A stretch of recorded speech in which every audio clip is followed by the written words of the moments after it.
Siyata Dishmaya, Masechet Sanhedrin, Dafraf Aleph, nous commençons à la 6e ligne, une nouvelle Mishnah, toujours concernant le roi. Lo yerbelo nashim, dit la Mishnah, c'est un pasouk dans la Torah. Le roi n'a pas le droit de se multiplier les femmes, il ne doit pas avoir beaucoup de femmes.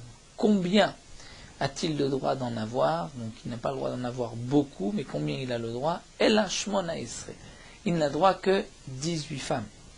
Nous allons voir d'où est-ce que nous l'apprenons. Rabbi Yehuda Omer, Rabbi Yehuda dit non. Marbe ou lo, il peut prendre autant de femmes qu'il veut. Mais à condition, bilvat shelo yumesirot et libo, que ces femmes-là ne détournent pas son cœur d'Akadosh Baruch Hu. Comme c'est marqué dans le pasuk, lo yarbelo nashim, velo yasur levavo. Donc Rabbi Yehuda dit, il peut avoir autant de femmes, mais la Torah dit, tu ne pourras pas multiplier les femmes parce que lo yasur levavo, il ne faut pas que ces femmes détournent son cœur. Rabbi Yehuda Omer marbe ou lo bilvat shelo yumesirot et libo. Donc Rabbi Yehuda dit, il peut avoir beaucoup de femmes, mais elles ne doivent pas détourner son cœur. Rabbi Shimon Omer, afilo achat ou mesira et libo, arezelo isaena. Rabbi Shimon dit, même si il n'épouse qu'une seule femme qui détourne son cœur, il n'a pas le droit de l'épouser. Donc lorsque la Torah a dit, il n'a pas le droit d'avoir beaucoup de femmes, il ne s'agit pas de femmes qui risquent de détourner son cœur, puisque là même une seule femme lui est interdite. Donc imken lama nemar lo yarbelo nashim. Qu'est-ce que la Torah veut dire? Il ne doit pas se multiplier à avoir beaucoup de femmes. D'afilou qu'Avigaïl, même une femme tzadika comme Avigaïl, il n'a pas le droit d'en avoir beaucoup. Donc comme vous a dit Tanakama, juste 18. Ça c'est donc le din du Melech. Alors la Gemara va se pencher sur Rabbi Yehuda et Rabbi Shimon. Le Memra nous dit la Gemara de cette Mishnah.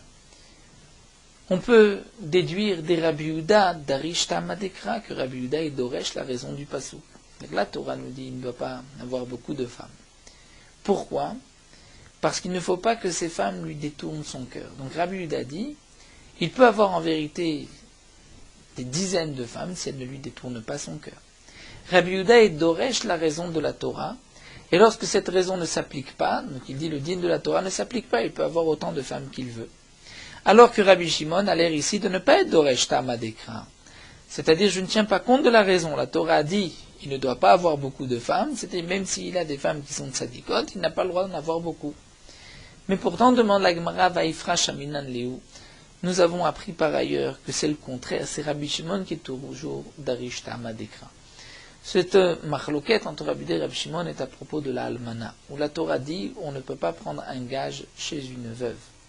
Parce que le din du mashkon, lorsqu'on prend un gage chez son frère juif qui ne rembourse pas sa dette, si on prend un oreiller, la Torah dit, ou un oreiller ou une couverture, la Torah dit, tu dois lui rendre le soir, et tu viens reprendre le matin, puisque le pauvre a besoin de ce coussin, de cette couverture pour passer la nuit.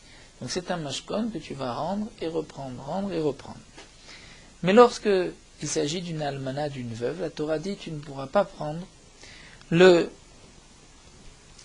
l'otarbol beged almana, tu ne pourras pas prendre comme gage l'habit d'une veuve. Et là nous avons une marloquette entre Rabbi Shimon et Rabbi Yehuda. Rabbi Shimon nous dit, mais quelle est la raison de la Torah? Pourquoi on ne peut pas, chez une veuve, prendre un mashkon? Rabbi Shimon dit, parce qu'étant donné qu'elle vit seule, si tu fais des allers-retours, tu vas prendre le mashkon et ensuite le rendre, tu risques d'éveiller des soupçons, que les gens risquent de dire que cette veuve faute avec cet homme-là. Donc, c'est pour cela qu'on ne peut pas prendre l'habit d'une veuve. Mais à ce moment-là, si c'est la raison de la Torah, ce n'est que dans le cas où on va faire des allers-retours, c'est-à-dire que la veuve est pauvre, et il faut lui rendre l'habit, c'est un habit de nuit, il faut le rendre la nuit, c'est un habit de jour, il faut le rendre le jour. Mais dans le cas d'une veuve qui est riche, et donc lorsqu'on prend le gage, il n'est pas nécessaire de le rendre. Il n'y a pas de crainte de motzi shemra, de soupçon. Donc dans ce cas-là, nous dira Rabbi Shimon, on peut prendre un gage chez une veuve. Alors que Rabbi Yehuda nous dit non, on ne rentre pas dans les raisons de la Torah. La Torah dit tu ne prends pas beged almana, peu importe si elle est riche ou si elle est pauvre. Ça c'est ce que nous allons voir dans cette braïta. Détania, almana, une veuve, ben sheyania, ben sheyashira, qu'elle soit pauvre ou riche, en mashkin motan, ne prend pas de gage. Shneimar lo tachbol beged almana de Rabbi Yehuda, puisque la Torah dit tu ne prendras pas comme gage l'habit d'une veuve. Et la Torah ne fait pas de différence si elle est riche ou pauvre. Rabbi Shimon dit non, Ashira me mashkinimota, si elle est riche, on peut prendre un gage. Aniya, c'est les pauvres, mashkinimota.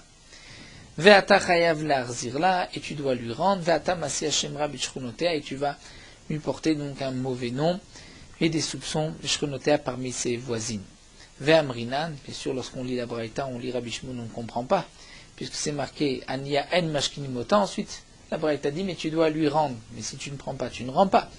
On a expliqué, Vamrinan Maïkama, qu'est-ce que Rabbi Shimon a voulu dire, et Achikama, on a dit, voici ce que Rabbi Shimon a marqué dans la Braïta. La pauvre, dire la pauvre almana, tu ne pourras pas, une almana pauvre, tu ne pourras pas prendre de mashkon. Pourquoi? Parce que mitor, puisqu'elle est pauvre et que tu prends un mashkon, un gage, si c'est un habit de nuit, tu dois lui rendre la nuit, si c'est le jour, tu dois lui rendre le jour.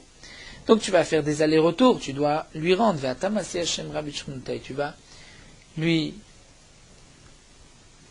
donner un mauvais nom, les gens vont dire que cette almana a faute avec cet homme-là.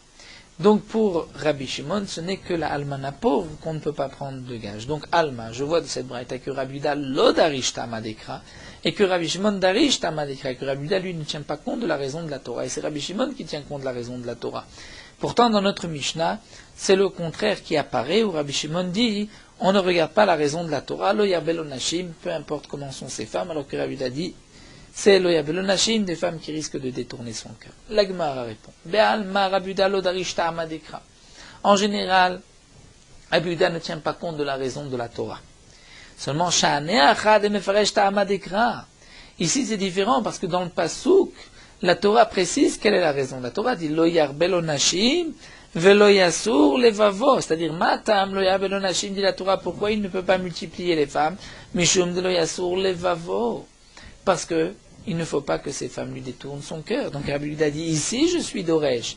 Donc toute la raison pourquoi il ne doit pas avoir beaucoup de femmes, c'est qu'elles vont lui détourner son cœur. Mais s'il a des femmes tzadikot qui ne vont pas détourner son cœur, il peut en avoir autant qu'il veut. Alors que Rabbi Shimon te dira, Marlecha, Rabbi Shimon te dit, mais ici je ne suis pas d'Oresh ta'amadekra.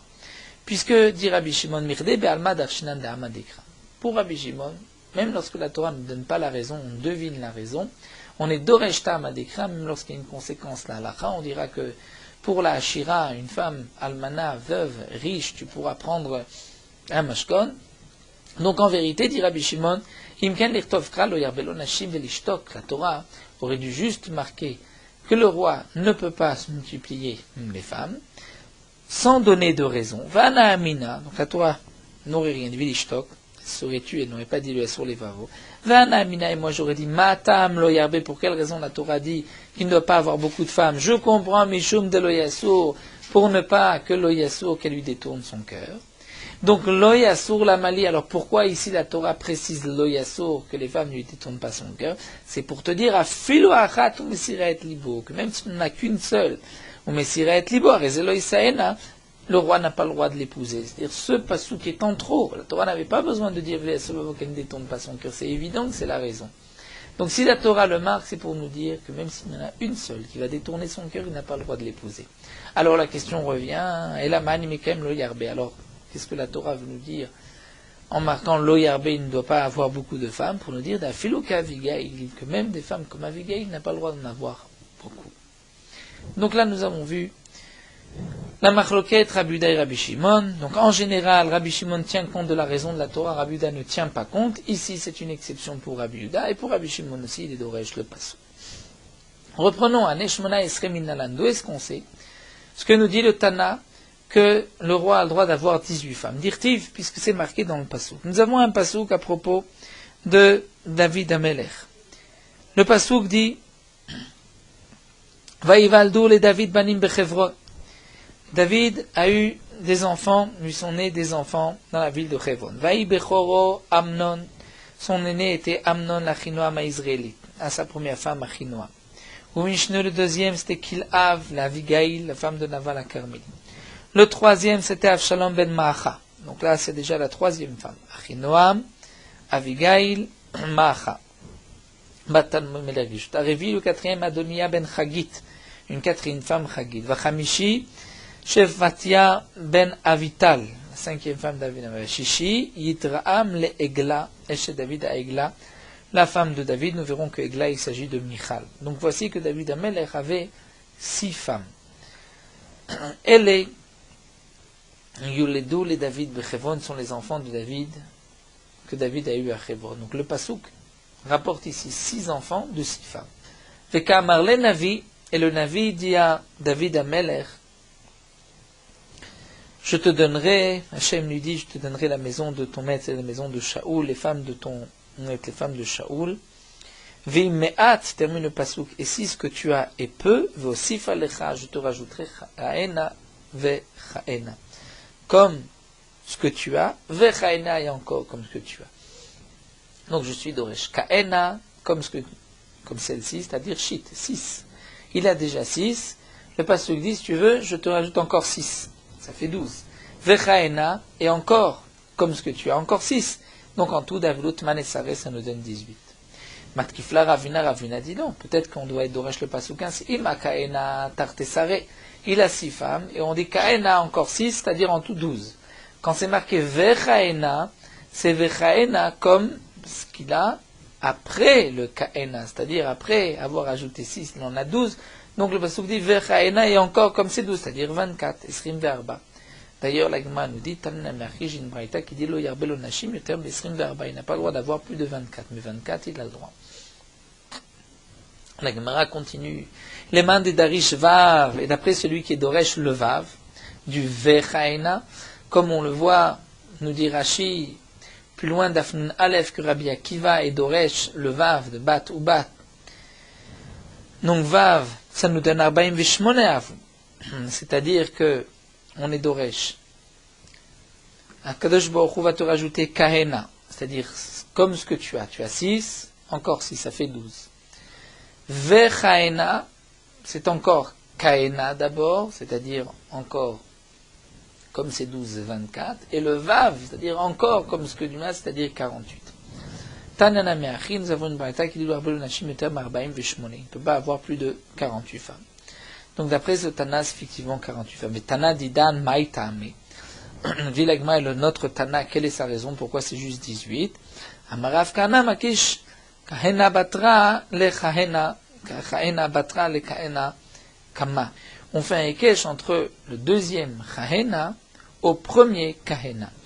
Ma Kahena Kama Shit, la même manière que Kahena, le premier Kahena, on explique c'est 6, Af Kahena Batra c'est Shit, c'est 6. Et donc c'est pour cela que nous avons en tout seulement 18. La Gemara continue dans le Passouk, nous avons mentionné 6 femmes de David Amelech, demande la Gemara va avec Michal, pourtant il y a une 7e, il y a Michal qui n'est pas mentionné. Amar Rav répond Egla, ce qui est marqué dans le Passouk, Yitraam le Egla, Egla zo Michal. C'est Michal. Lama nekra shema Egla, pourquoi elle est appelée Egla? Comme une génisse, chez Chaviva alav ke Egla. Elle était chère à ses yeux comme une Egla. Ren ou Omer, comme on voit à propos de Shimshon, Loulé charashtem be'eglati.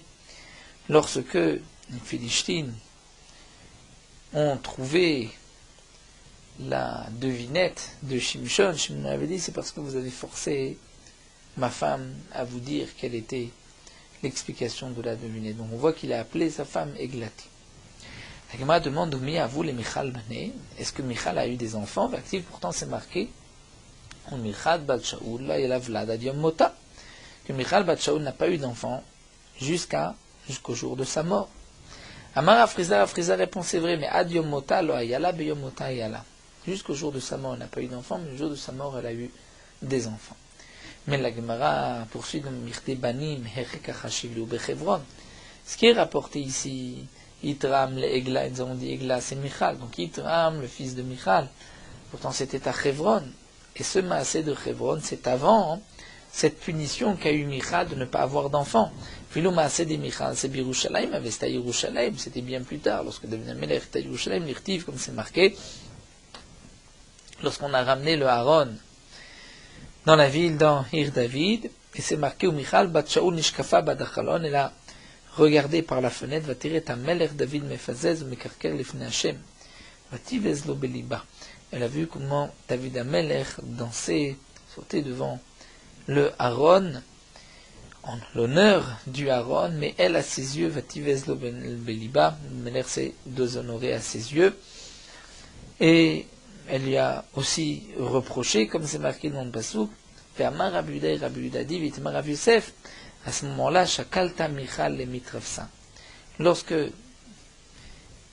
elle a vu David Ameler et que David Ameler était déshonoré à ses yeux, c'est-à-dire elle pensait elle que ce n'était pas le kavod du roi de danser de cette manière, alors qu'au contraire David Ameler lui a dit que c'était l'Ichvod Hashem, mais à ce moment-là, elle a reçu sa punition de ne pas avoir d'enfant. Donc comment on peut dire que Yitram l'Egla, c'est Yitram le fils de Michal, puisque on a dit que Michal n'a pas eu d'enfant. Si on dit qu'elle a eu des enfants juste à la fin de sa vie, ça ne correspond pas au Passouk qui était Bechevron, c'est-à-dire avant ce Maasé. Alors la Gemara reprend, et la Emma ad oto Maasé Hayala, c'est-à-dire jusqu'au Maasé de Yerushalayim du Aaron, elle a eu des enfants. C'est le Yitram qui est marqué à Chevron. Mais quand Vaïlar, à partir de ce Maasé, lo Hayala, elle n'a pas eu d'enfant jusqu'au jour de sa mort, comme l'a expliqué Rav Chisda. Ve'active, pourtant demande la Gemara, Vaikar David od pilakshim benashim birushalayim. Comment pouvons-nous dire que David Ameler qu'il pouvait prendre que 18 femmes, le roi ne peut prendre que 18 femmes, pourtant c'est marqué que David a pris encore d'autres pilakshim et des nashim, et des femmes concubines et des femmes birushalayim. La Gemara répond, c'est vrai, mais les mlouye shmona asar, c'est pour arriver au chiffre de 18, mais pas plus. Maï nashim, maï pilakshim, que signifient les nashim et les pilakshim, les femmes et les pilakshim, les concubines, on va traduire. Amar Abuda Amarav. Nashim biktuva ou bikidushin. Les femmes, c'est biktuva, bikidushin. Il donnait des kidushin, il y avait nisouim, il y avait une ktuba. Alors que pilakshim, c'est sans ktuba et sans kidushin. C'est par un yichud, c'est-à-dire il l'a désigné pour le roi. Et comme nous dit le Rambam, c'est seulement le roi qui a le droit d'épouser une pilegesh sans kidushin. Mais sinon, un homme n'a pas le droit de vivre avec une femme sans kidushin, même s'il la désigne, la pilegesh, qui est malgré tout permise par la Torah pour un homme qui n'est pas roi, c'est avec kiddushin. Mais sans kiddushin, ce n'est que pour le roi. Amar Abuda Amarav, Rabudan Diononorav, Arba Meotiladim Aïlo le David.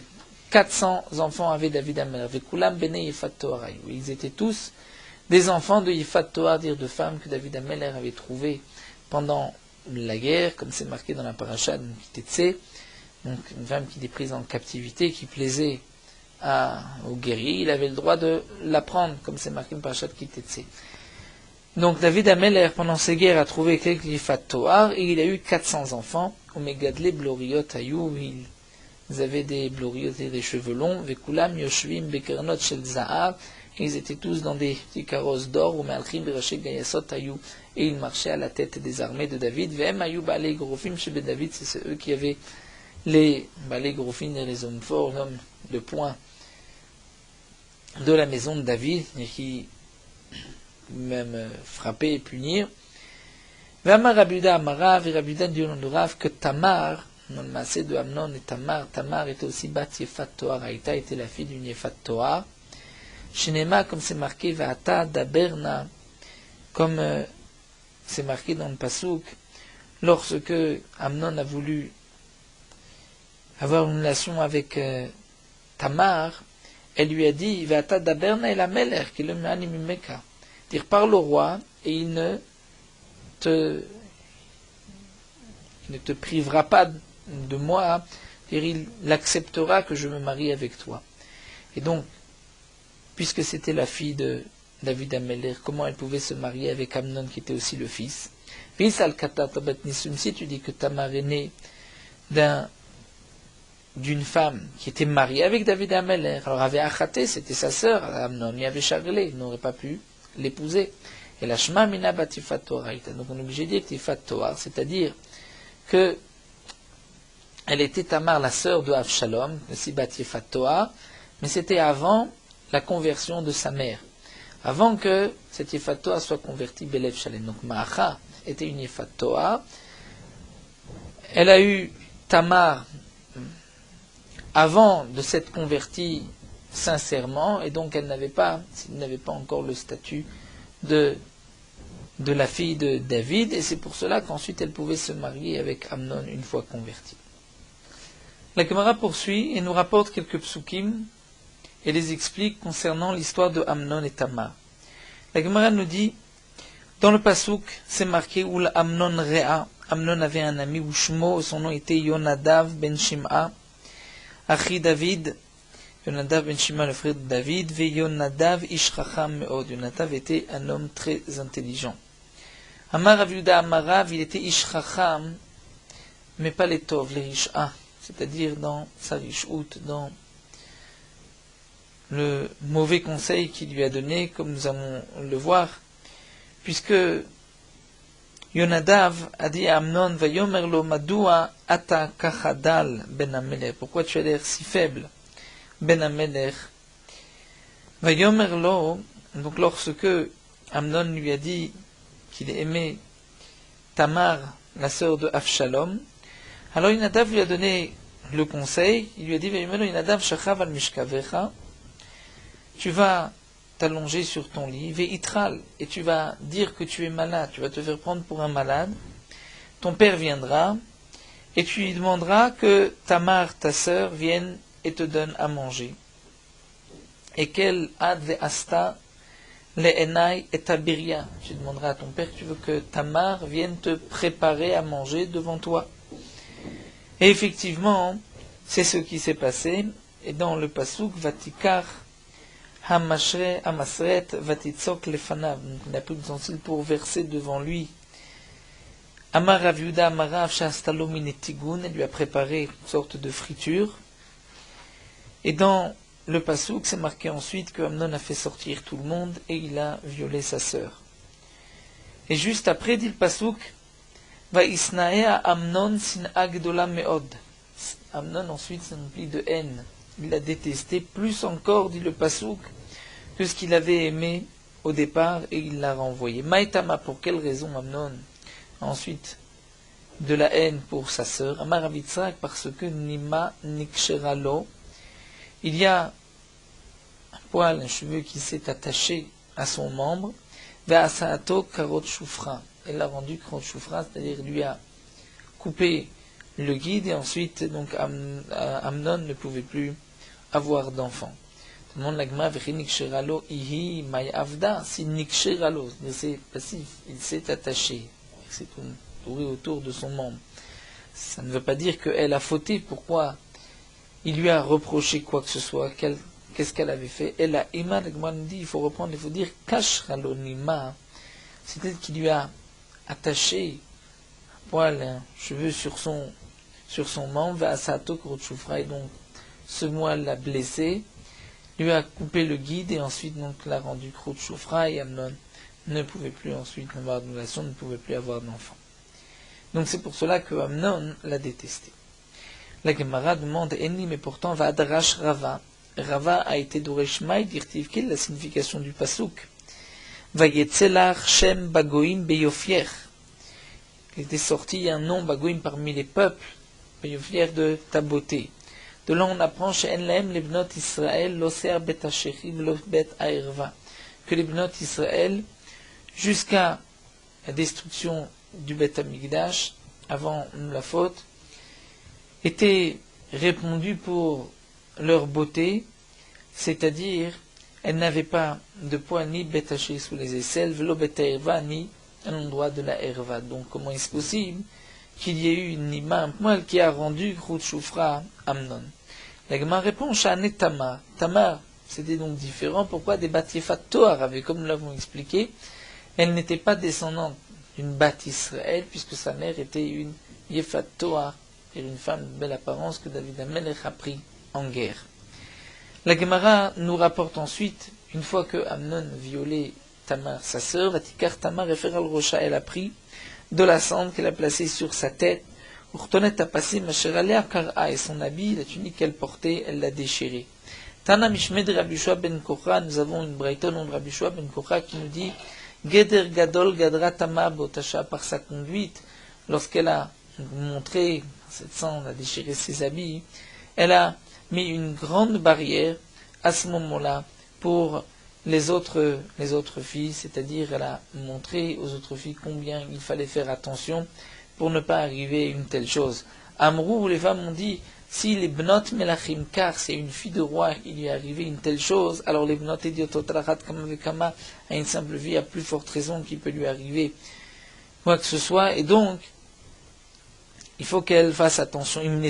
C'est une femme qui était tsanoa comme Tamar, car lui est arrivé cette chose-là, qu'elle a été violée par son frère. Alors les proutsot, femmes qui ne sont pas tsnuot, uniques, mais qui sont se conduisent mal, proutsot, alachat kama vekama, à plus forte raison qu'elle doit faire attention, elle risque de tomber et d'être prise par des hommes.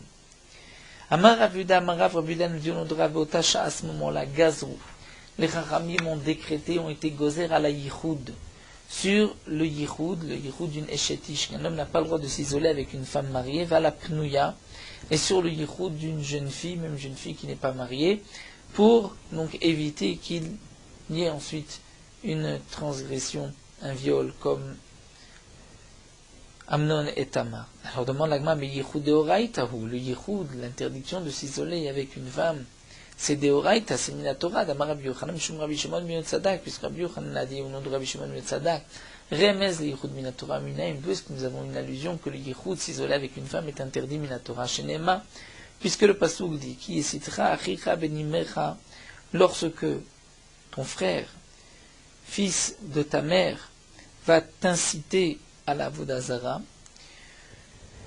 Et la question des Chachamim, mais pourquoi la Torah précise Achicha ben imecha, Bechi ben emmesit, ce n'est que demi-frère, demi-frère de la même mère qui risque de t'inciter à la vodazara. Ben av enomesit, c'est ton frère du même père mais pas de la même mère, enomesit, il ne va pas te pousser à la vodazara, il ne risque pas de te pousser, et là pour te dire l'omar lecha. Lorsque c'est marqué Achicha ben imecha, pour te dire ben imecha, que l'omar lecha ben mityached im imo. Un homme, un garçon, le fils a le droit de s'isoler avec sa mère. On ne craint pas la avera, un homme ne va pas fauter avec sa mère. Mais de là on apprend que si ce n'est pas le fils avec sa mère, un autre n'a pas le droit de s'isoler avec une de toutes les harayot de la Torah. Donc nous voyons que déjà mina Torah, il y a une interdiction de s'isoler avec une femme. Ce n'est pas seulement la avera qui est interdite, mais aussi le fait de s'isoler est une interdiction mina Torah avec une échetiche. La Gemara va donc répondre, la Ema gazrou al yichud des pnuya. On va dire que la gzera des Chachamim n'était que sur l'yichud d'une pnuya d'une jeune fille qui n'était pas mariée. Mais c'est vrai qu'une échetiche minatora, il y a un issour de yichud. La Gemara termine ve Adonia ben Chagit mitnase les morts à Niemloch. Donc pas sous c'est marqué que Adonia ben Chagit, le fils de David Amelech, pensait que il s'est levé en disant c'est moi qui vais être roi à la place de mon père David. Et c'est marqué dans le pasuk Vayaslo Recheb ou Parashim. Il a fait donc un char et des cavaliers et 50 Hamishim Ishratzim Lefonav qui couraient devant lui. Amar Avuda Amarav Melabek Vesh le Holmo ve le Holamto. Ce qui est marqué Mitnase le Moraniem Lor, c'est que il a essayé de mettre la couronne et la couronne ne lui allait pas. Rashi nous explique que la couronne du roi de la Malchut Bet David, c'était une couronne où il y avait un massep d'or au milieu, et que cette couronne ne pouvait s'asseoir sur la tête d'un homme que si il était descendant de David Amelech. Et Rashi nous dit qu'ils avaient les descendants de David Amelech comme une fente charitz berusho, et donc la couronne pouvait se poser, étant donné que ce charbit se plaçait exactement dans la fente de la tête. Donc, il n'avait pas une tête ronde, plate, il y avait une sorte de creux au milieu. Et ça, c'est la preuve qu'ont les descendants de Beth David. Et lorsque la couronne donc, se plaçait sur sa tête, c'était un signe qu'il pouvait être roi. Et Adonia, lui, lorsqu'il a placé la couronne n'était pas stable sur sa tête. Ensuite, donc il avait un char, des cavaliers, 50 hommes qui couraient devant lui. Maïributa, quel est le ridouche de 50 hommes? Parce que 50 hommes c'est beaucoup pour le fils du roi. Amarabuda Amarav, le ridouche c'est de dire Kulan n'est tous les trolls. On leur avait enlevé la rate. Et Rachid nous explique qu'ils avaient donc enlevé par un sam, ce troll, cette rate, puisque la rate alourdit l'homme. Et de même, ils étaient chakouké kapot raglaim mayu. C'est-à-dire qu'ils n'avaient pas de chair sous la plante des pieds, et donc ils pouvaient courir et marcher même sur des ronces, même sur des buissons, sans se faire mal. Ça, c'était donc la mala de ces 50 personnes qui pourraient courir très vite et marcher n'importe où. On continue avec une nouvelle Mishnah, toujours concernant le roi. Lo yarbel au soucim, il n'a pas le droit d'avoir beaucoup de soucim de chevaux. Et là, kedemarkavato, simplement pour son armée, pour son char. Pourquoi? Puisque les soucim, comme nous allons le voir, comme c'est marqué dans le Passouk, se trouvaient donc en Égypte. Et pour aller chercher ces chevaux, il faut donc retourner en Égypte, et la Torah interdit de reprendre le chemin de nos ancêtres et de descendre en Égypte. Donc, lo yarbelo soucim, la kedemarkavato, juste ce qu'il a besoin pour son char, pour son armée, ne doit pas avoir aussi beaucoup d'or et d'argent, et la kedeliten asponia, seulement pour payer ses armées. Vekotev lo sefer Torah lishmo, il s'écrira un sefer Torah en son nom pour lui. Yotze la milchama motzei imo, lorsqu'il sort en guerre, il sort avec ce sefer Torah. Nichnas hu machnisa imo, lorsqu'il rentre, il fait rentrer son sefer Torah avec lui. Yoshev badin imo, lorsqu'il est assis Badin, diront jugement, il juge pour les malchés Bet David, hi imo, le sefer Torah est avec lui, mais Sev, lorsqu'il est donc attablé, accoudé, hi kenegdo, le sefer Torah est devant lui, shnema, comme c'est marqué, vaïta imo, vekarabo kolim mechayav, et cette Torah sera avec lui, et il lira kol mechayav toute sa vie. Tanou Rabbanan, la Gemara nous rapporte ici une braïta. Lo yarbelo soucis, la Torah nous dit que le roi n'a pas le droit de se multiplier les soucis, les chevaux. Est-ce qu'il n'a pas le droit non plus de prendre pour son armée, pour son char? Talmud Lomar, lo. La Torah dit non, lo yarbelo pour lui, lo yarbelo soucis. Lo enomarbe, aval marbo qui dérobo pour Rachav, mais il peut pour ses chars et ses cavaliers. Amani mekem soucis, alors si c'est ainsi, pourquoi la Torah dit lo yarbelo soucis? Pour nous dire soucim ha-batlanim, c'est-à-dire que s'il a des soucis qui ne font rien, qui sont juste là parce qu'il veut avoir beaucoup de chevaux, là c'est interdit. Donc loyar belo, il n'a pas le droit d'avoir beaucoup de soucis, il a le droit d'avoir juste pour son char et ses cavaliers, mais stam des soucis batlanim qui le font rien, il n'a pas le droit. Minaim shafidou sous sechad, où est-ce qu'on sait que même un seul cheval vous battait et qu'il ne fait un choublo yarbé qu'il a une interdiction? Talmud lema la man arbotsus. La Torah dit, parce que il ne pourra pas avoir beaucoup de chevaux pour qu'il ne ramène pas le peuple en Égypte pour multiplier sous, c'est au singulier, un cheval.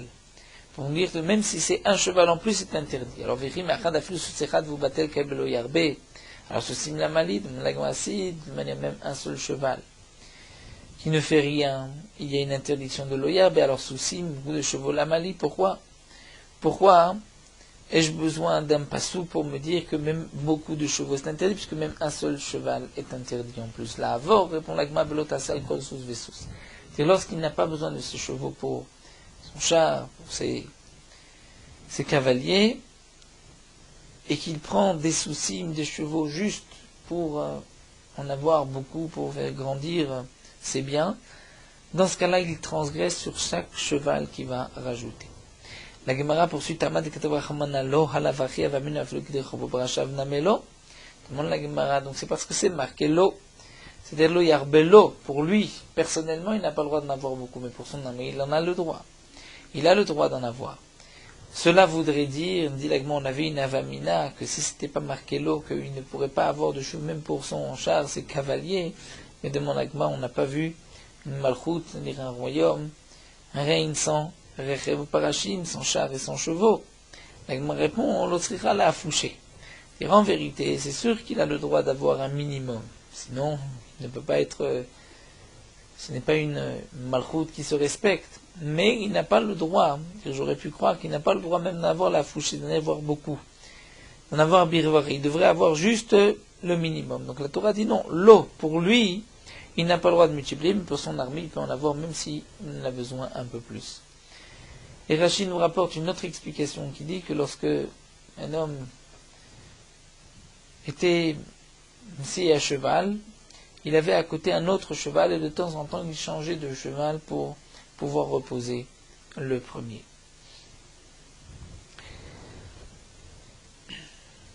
La Gemara continue avec Kesev Zahav lo yarbelo et la Kidel Naten Aspania. Donc nous avons vu dans la Mishnah que le roi n'a pas le droit d'avoir beaucoup d'or et d'argent, juste le droit pour donner à ses armées. Tanou Rabbanan avec Kesev Zahav lo yarbelo, dit le Passou, pas le droit d'avoir beaucoup d'or et d'argent. Et Rol a fait le Kidel Naten Aspania. Est-ce que même pour donner à son armée il n'a pas le droit? Talmud le marlo, pour lui il n'a pas le droit. Lo no marbe. Aval marbe ou Kidel Naten Aspania, mais il a le droit de multiplier l'argent pour donner à son armée. La Gemara demande à Amadek Tavrachamana Halavachia Vamina Filokidenten Aspaniana Melo. Donc dit la Gemara, tu nous as enseigné que il ne peut pas l'eau. Pourquoi? Parce que c'est marqué l'eau, donc cela veut dire pour lui il ne peut pas, mais pour son armée il a le droit. Si ce n'était pas marqué l'eau, j'aurais pu penser que même pour son armée il n'a pas le droit. Comment est-ce possible? Il a besoin pourtant d'une armée. La Gemara répond l'otzricha l'arvacha. Là encore répond la Gemara, c'est-à-dire que l'arvacha, l'irida, j'aurais pu croire, c'est sûr qu'il doit en avoir pour son armée, mais il n'a pas le droit d'avoir en plus. Il doit avoir juste le minimum. Donc lorsque la Torah précise l'eau, c'est pour lui, il n'a pas le droit d'avoir beaucoup d'or et d'argent, mais pour son armée, il a le droit d'en avoir, et même d'avoir un peu plus en cas de besoin qu'il puisse encore nouer les services d'autres armées, d'autres soldats. Alors la Gemara continue Ashta d'Amarta lo ledrasha. Maintenant que tu nous as dit que le lot de lo yarbelo sousim et le lot de Vekisevzav lo yarbelo, alors le lo yarbelo nashim, puisque ce lot est une dracha dans ces deux cas, alors lo yarbelo nashim maider shatabe, ce qui est marqué dans la Torah, il ne doit pas lo yarbelo, se multiplier pour lui les femmes. Maïdar Shtebe, qu'est-ce que tu vas être d'orège de ce lot? La Gemara répond les maotés idiotos. C'est pour exclure les idiotos. C'est-à-dire que l'interdiction d'épouser beaucoup de femmes ne concerne que le roi, mais pas des hommes simples, d'autres personnes qui ne sont pas rois. On est toujours dans les psukim du roi, Rabbi Yehuda Ramektiv. Rabbi Yehuda vient rapporter la contradiction. D'un côté, c'est marqué Vayhi li Shlomo Arbaim Elef Urvot Sousim.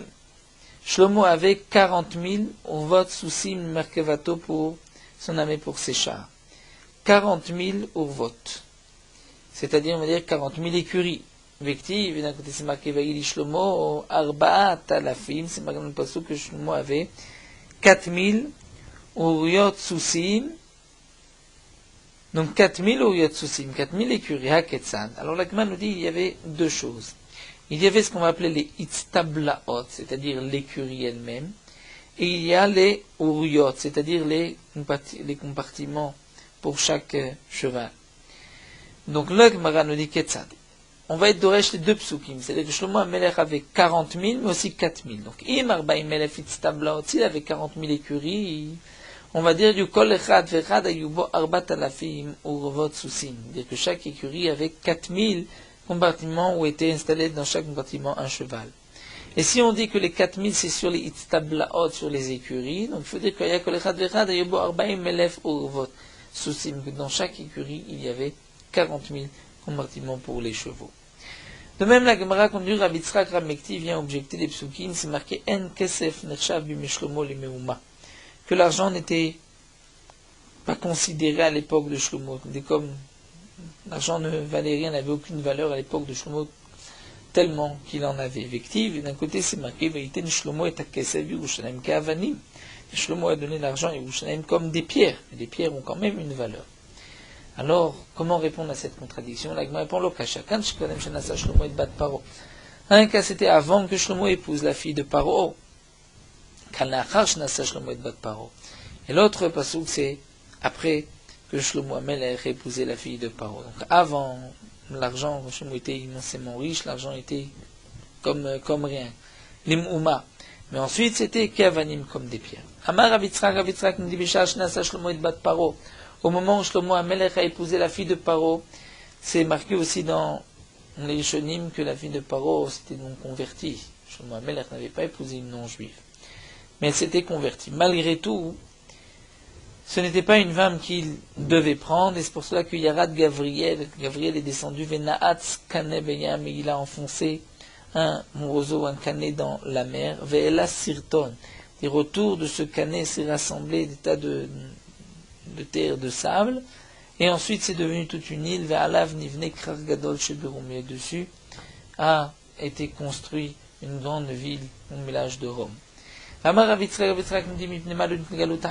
Pourquoi la Torah n'a pas expliqué dans toutes les mitzvot la raison? Par exemple, me dit Rashi, pourquoi la Torah ne nous explique pas pourquoi il est interdit de porter du shatnez ou de manger du chazir, du cochon? Eh bien, Rav Yitzhak répond, parce qu'il y a deux psukim où la Torah a donné la raison, et pourtant, Nirshal Baem Gadol Haolam, le grand du monde, a trébuché. Ktiv, c'est marqué lo yarbe lo nashim, va avoir beaucoup de femmes. Donc Amar Shlomo a dit ani yarbe velo asur.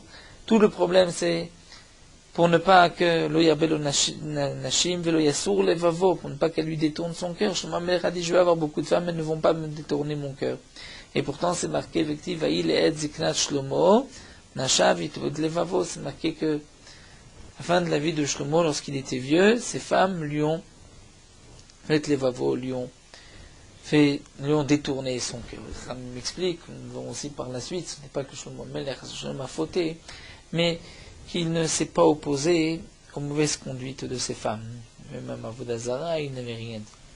Vektiv, et c'est marqué dans un pasouk, lo yarbelo souci, deuxième pasouk, où la Torah dit, le roi n'a pas le droit d'avoir beaucoup de chevaux pour ne pas retourner en Égypte. Shlomo a dit, moi je vais multiplier les chevaux, mais je ne retournerai pas en Égypte. Vektiv, et pourtant c'est marqué dans le pasouk, c'est marqué qu'il y a une Merkava qui est sortie d'Égypte, donc en fin de compte, il a fait descendre en Égypte pour aller chercher des chevaux. Et quand elle s'est fait Torah Lishmo, nous avons vu dans la Mishnah que le roi doit écrire pour lui, se faire écrire un Sefer Torah Lishmo, son nom pour lui. Tana, l'Agma nous rapporte une braïta qui nous dit Ubilvat, shelo itnae beshel avotav, à condition qu'il ne va pas itnae, c'est-à-dire s'embellir avec le Sefer Torah de ses parents. C'est-à-dire que même s'il a un Sefer Torah que son père lui a laissé, il doit en écrire un autre spécialement pour lui, pour le Melech. Amar Mrava, d'après certains, c'est Rabat qui nous dit Afalpi shinichulo avotav le Adam Sefer Torah, bien qu'un homme a reçu, on dirait en héritage, un Sefer Torah de ses parents, mitzvah l'irtov michelo, il a l'obligation d'écrire un Sefer Torah de son argent, de lui-même. C'est la mitzvah que chacun a d'écrire un Sefer Torah. Shenema, comme c'est marqué, va'ata kitvu lachem et ashira, dire kitvu lachem, écrivez-vous et ashira azot, c'est cette shira, cette Torah. De là, on apprend la mitzvah que chacun doit écrire un Sefer Torah. Et il va Abaye vient objecter, c'est marqué que le Sefer Torah lishmo shelo itnae beshel acherim. Nous avons dit que le roi doit écrire un Sefer Torah pour lui. Et que signifie pour lui qu'il ne peut pas utiliser le Sefer Torah qu'il a reçu de son père, shelo itnae beshel acherim. Et donc, on va être médaillé que Melech, in, et Diotlo, c'est seulement le roi qui ne peut pas prendre le Sefer Torah de son père, qui doit écrire un Sefer Torah pour lui-même, mais un idiot, un homme symblo, il n'y a pas de problème. La Gemara répond, l'Otzricha. En vérité, c'est l'Ishte Torot. Ce qui est marqué à propos du Melech, c'est pour les deux Torot.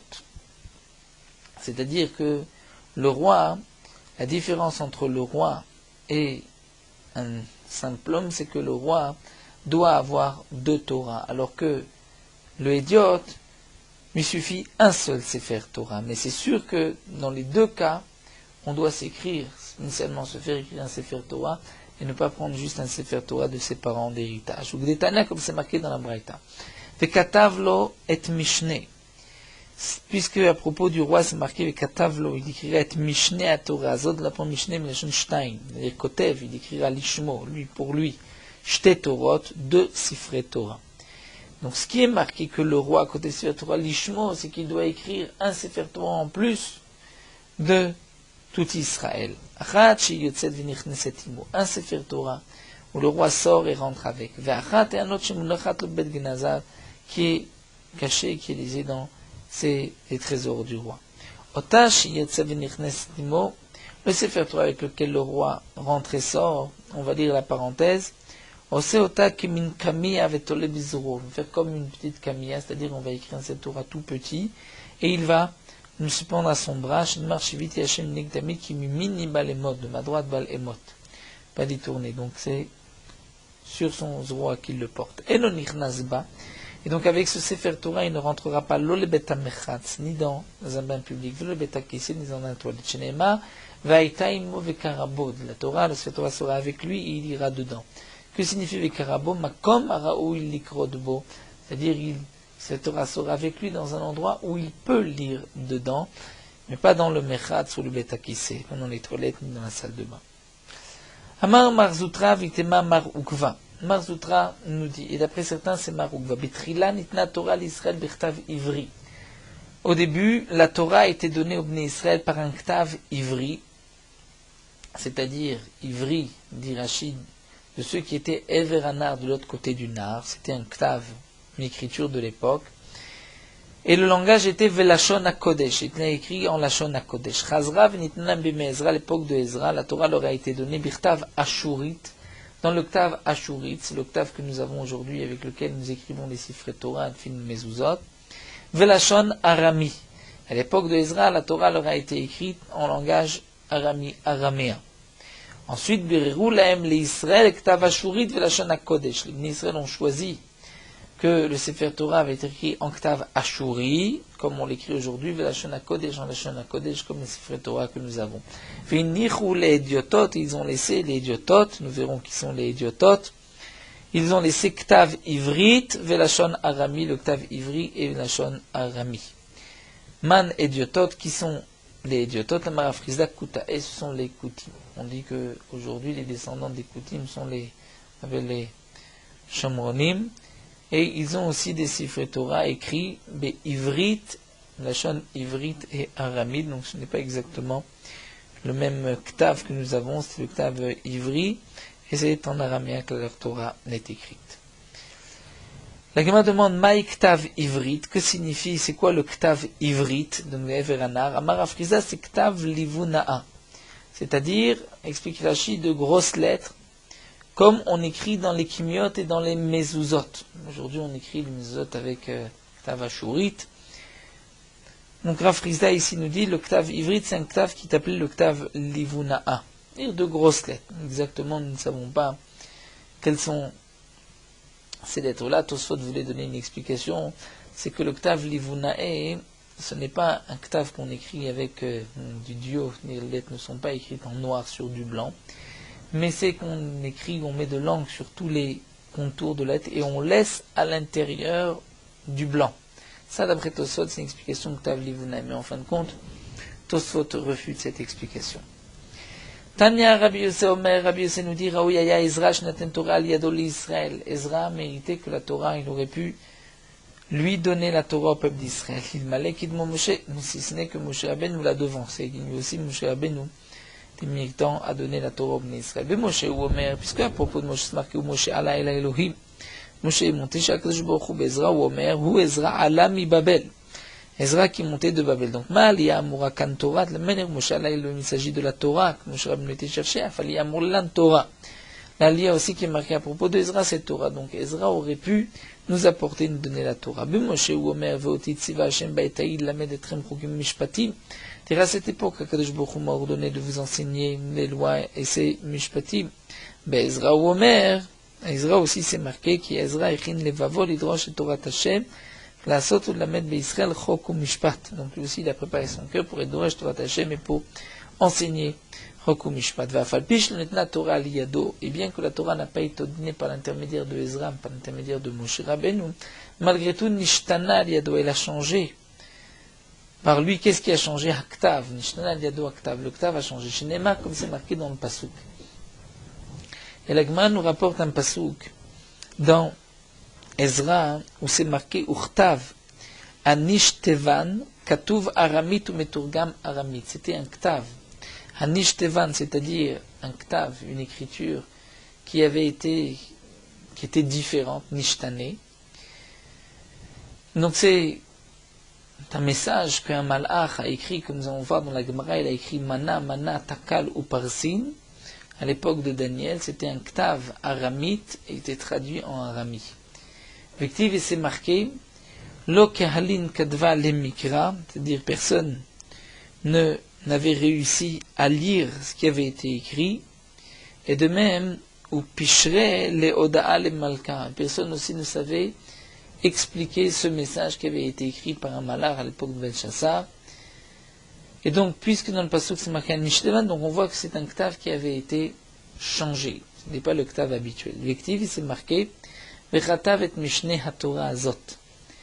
Le langage de Katav et Mishne HaTorah, déjà Moshe Rabbeinu a fait un remez, on va écrire Mishne HaTorah, c'est-à-dire un ktav Raoui Leishtanot, un ktav qui allait par la suite être changé.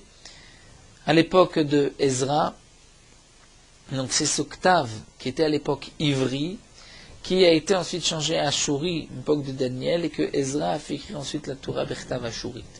Et là, Manikra Ashurit, pourquoi ce Ktav, comme nous écrivons aujourd'hui, le Sefer Torah est appelé Ktav Ashurit, Shalai Mahem et Ashur, puisqu'il est monté avec eux de la ville de l'endroit de Ashur.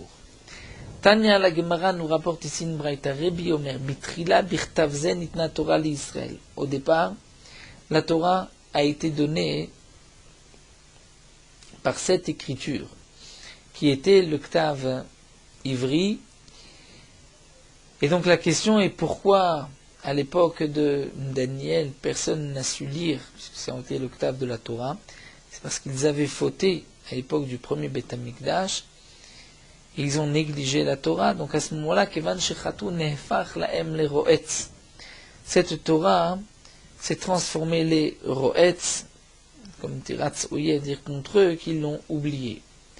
Kevan Shechazru Baem, lorsqu'ils ont fait Tshuva Hirziru Laem, ce Ktav leur a été rendu. Chez Neymar, Shuvu, comme c'est marqué dans le Pasuk, Shuvu, dit le Pasuk, Levitzaron, Asiria Tigva. Gamayom, Magid Mishne Ashivlach. Dire Shuvu Levitzaron, revenez Levitzaron à cette île, cette forteresse qui est Yerushalayim, donc sur le deuxième Beth Amikdash, Asiria Tigva, dire ceux qui m'attendent espérance d'être délivré. Gamayom aujourd'hui aussi, Magid Mishne Ashivlar, donc un Magid Mishne, c'est-à-dire ce que tu as oublié, le Mishne à Torah, je te le rendrai. Lama Nekret Shema Ashurit, dit cette braïta, pourquoi, d'après Rébi, le Lachon Ashurit est appelé Ashurit, ce Ktav Ashurit est appelé Ashurit, Shemeu Sheret Birtav, puisque c'est le meilleur, le plus beau des Ktavim. Rabbi Shimon ben Elazar, Omer Mishum Rablezer ben Parta, Shama Mishum Rablezer Amodai, Ktav Zelo Nishtane Kolikar. En vérité, ce Ktav n'a pas du tout été changé. Chez Nema, comme c'est marqué, Vave Amudim. Donc à propos des poteaux, des piliers du Mishkan, Vave Amudim, et ces crochets qui étaient placés sous l'Amudim, qui étaient en argent, et il s'appelait déjà Vavin, pourquoi? Parce que ces crochets ressemblaient à des vaves. Donc Vave Amudim, dans le Prama, Amudim Lonishtanu, Avavim Lonishtanu. Mais que les Amudim n'ont pas changé, Rashi n'est pas Gores le Lonishtanu, mais sur les Amudim, mais Vavim Lonishtanu. C'est-à-dire déjà à l'époque de Moshe Rabbeinu, ces crochets s'appelaient Vavin, étant donné qu'ils ressemblaient à un Vav. Veomer, j'ai un autre passage qui dit, Vela Yehudim Kirtava Michlishona. Donc le message a été écrit pour les Juifs Kirtavam comme leur écriture, Kirshonam comme leur langue. Maleshonam Lonishtana. De manière que leur langage n'a pas changé, c'était la Shona Kodesh, ils sont toujours la Shona Kodesh, Afktavam Lonishtana. Même le Ktav n'a pas changé, d'après Rabbi Shimon ben Elazar, au nom de Rabbi Lezer ben Parta. Et la man mekem et Mishneh Torah Azot. Alors que signifie Mishneh Torah Azot? Comme si la Torah avait ensuite été changée, donc on avait expliqué changer de Ktav, d'écriture. La Gemara répond non, l'Ishte Torah. C'est Mishneh Torah, c'est les deux Torot, donc deux Torot Mishneh, Shnaim, Achat Shetzed Nichneset Imo, Achat Shemnachat Lo Bet Knazan. Une Torah avec laquelle le roi sort et rentre, et l'autre qui est posé dans ses trésors. Otash, Yetzev Nichneset Imo, c'est Otakimin Kamiya, Vetole Bizro. Ce Sefer Torah avec lequel le roi rentre et sort, il va l'écrire comme une petite Kamiya, un petit parchemin qu'il va mettre comme une amelette, donc écrire tout petit, et le suspendre à son zoro, à son bras, Shnemar Shviti Hashem Negdetamid. Akadosh Baruch Hu est donc devant moi tout le temps, et la suite du pasuk qui mimini bal emot, de ma droite bal emot, je ne vais pas me détourner. Donc c'est le Sefer Torah qui était sur son bras droit. Ve'edar, demande la Gemara, et l'autre qui n'est pas d'Oresh, ce pasuk à propos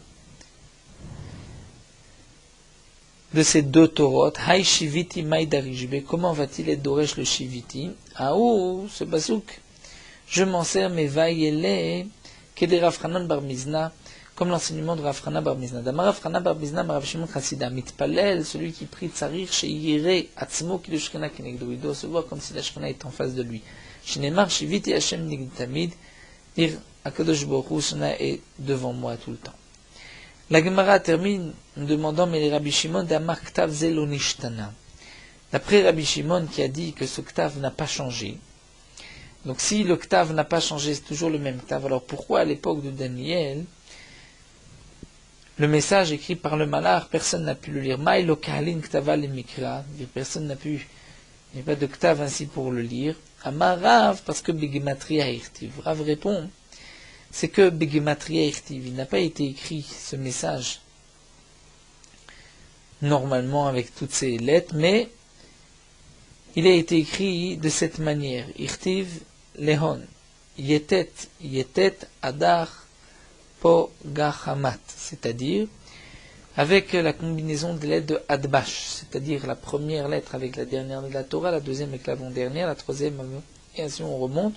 Donc c'est Adbash. Et lorsque on place donc chaque lettre, Yetet, à la place de Adbash, à ce moment-là on trouve ce message Mana, Mana, Takal, puisque le même correspond au Yud, le Tet au Nun et le Tav au Alev At Bash. Donc Maï Parish Léou, donc c'est pour cela que au début ils n'ont pas pu le lire parce qu'ils ne savaient pas que c'était écrit avec une gematria. Mais comment le message leur a été expliqué? Il m'a répondu donc Mana Mana Takal ou Parsin, c'est-à-dire Mana Mana Elaham Malchutach. Mana, le premier mana signifie que Akadosh Baruch Hu a compté les jours de ta royauté, et ces jours-là, on suit cette girsa sur le côté vers Hushlemalach, ont été terminés, c'est-à-dire tu as fini les années de règne. Donc Mana, Mana, Akadosh Baruch Hu a compté les années de ton règne et tu les as terminées. Takal, il a pesé. Takal takilta bemoznaya, dire tes mérites et tes fautes sur une balance. Vishtakachat chassir. Donc c'est avéré qu'il te manquait. Dire tu avais plus de condamnation, plus que de bonnes actions pour t'acquitter. Et donc, la suite du message, ou parsin, c'est-à-dire, Prisat Malchutecha, Kadosh Baruch Hu va diviser ton règne, Veyehivat le Madai ou Paras, et va le donner à Madai et à Paras. Mais Shmuel Amar, Shmuel lui répond, pourquoi personne n'a pu lire le message, non pas que c'était écrit avec une gematria, donc de Adbash, mais que c'était écrit ainsi, Mimatos Nenakfe Ahalaran. C'est-à-dire, on remarquera que si on prend la première lettre de ces trois mots, on a Mana. La deuxième lettre de ces trois mots, c'est Mana. Troisième lettre de ces trois mots, c'est Takal. Et quatrième lettre de ces trois mots, on se retrouve avec au Parsin. Pas exactement dans l'ordre pour les dernières lettres, mais parce que c'est d'abord Nakbe. Mais c'est ainsi que c'était marqué, et donc c'est pour cela que personne n'avait pu sur le moment comprendre le message. Et Rabbi Yochanan lui explique Amar, Anam, Anam, Lakat, Nesremo, c'est-à-dire que les lettres étaient marquées, mais chaque mot à l'envers. Donc Anam, c'est Mana, Mana, Takal ou Parsin. Ravashi Amar, Nama, Nama, Katal, Porsin. Pour Ravashi, c'est les deux premières lettres qui ont été inversées. Donc il faut lire Mana, Mana, Takal ou Parsin. Donc on comprend pourquoi personne n'avait pu comprendre le message. Et ça c'est d'après le Mandéamar, que le langage le Ktav n'a pas changé, donc il fallait juste comprendre quel était le message, et ça c'est Daniel qui est venu expliquer ce message que le Malach avait écrit. Il a donc expliqué au roi. Voilà, nous allons nous arrêter ici à la Mishnah, notre Sugya. Nous poursuivons Meorot Halacha Daf Chaf Aleph. La Kedusha des Sidra, la Kedusha d'Uva et Tzion, la raison comme laquelle nous disons ces psukim de Kedusha après la Tfila, nous trouvons dans les poskim plusieurs explications. Les Chachamim ont instauré de dire cette Kedusha afin que les Bnei Israël puissent étudier la Torah chaque jour, même un petit pasouk, petit morceau, une petite chose de Torah. Et lorsqu'on lit les psukim de la Kedusha, qui sont des psukim des Nevi'im, et qu'on les traduit, donc les Bnei Israël étudient la Torah. Aussi, les poskim rapportent que, à une époque, les ennemis avaient décrété que les Bnei Israël ne disent pas de Kedusha dans la Tfila. Et à cause donc de cette Gzera, on ne pouvait pas dire la Kedusha au moment de la Chazara du Shaliach Tzibur, puisque les ennemis attendaient, se cachaient, pour voir est-ce que les Bnei Israël vont répondre à la Kedusha. Et donc c'est seulement après la Tfila, lorsque les ennemis partaient, que on a instauré de dire la Kedusha vekarazé elze ve'amar et kadosh kadosh. Bien que cette Gzera a disparu avec les années, malgré tout, bien que l'on dit la Kedusha dans la Tfila, la Takana n'a pas été annulée et on poursuit la Kedusha décidera au cas où, Chaz ve Shalom, une nouvelle Gzera reviendrait.